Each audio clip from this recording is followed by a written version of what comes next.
Hello বন্ধুরা, অঞ্জলিস কিচেনে আপনাদের সকলকে স্বাগত। বন্ধুরা, আজ আমি করে দেখাবো থোড় ছেচকি।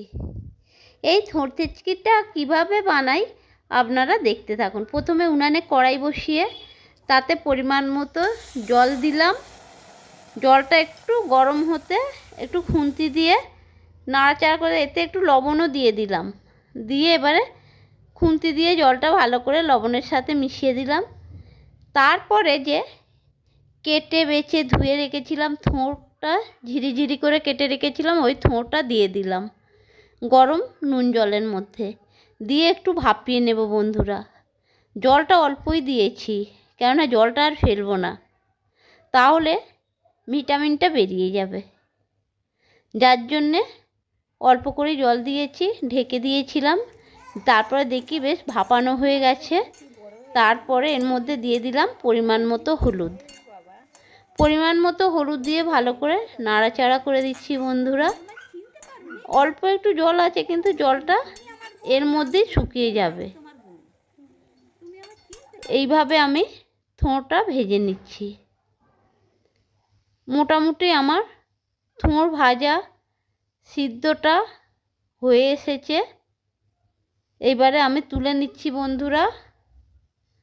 আবারও উনানে কড়াই বসিয়ে পরিমাণ মতো সরিষার তেল দিলাম। তেলের মধ্যে কিছু শুকনো লঙ্কা ফাটিয়ে দিলাম, আর দিয়ে দিলাম কালো জিরা। কালো জিরা দিয়ে বন্ধুরা একটু কালো জিরা ও শুকনো লঙ্কা ভাজা ভাজা হলো। তার মধ্যে ভাপিয়ে রেখেছিলাম, নুন দিয়ে ভাপিয়ে রেখেছিলাম থোড়টা দিয়ে দিলাম। দিয়ে ভালো করে নাড়াচাড়া করে নিচ্ছি বন্ধুরা। এই থোড়টা যতটা রসটা শুকিয়ে যাবে ততটা স্বাদ বেড়ে যাবে।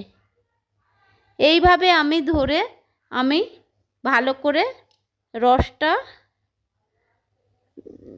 মেরে নিলাম থোড়ের। তারপর এর মধ্যে পরিমাণ মতো চিনি দিয়ে দিলাম, কেননা থোড়ের ছেচকি তো একটু মিষ্টি মিষ্টি হবে, খেতে ভালো লাগবে। এইভাবে আমি চিনিটা মিশিয়ে দিলাম থোড়ের মধ্যে, ভালো করে নাড়াচাড়া করে দিলাম। বললাম যতটা এটাকে শুকনো শুকনো করে ভাজা করা হবে, জল না থাকবে, তত খেতে ভালো লাগবে।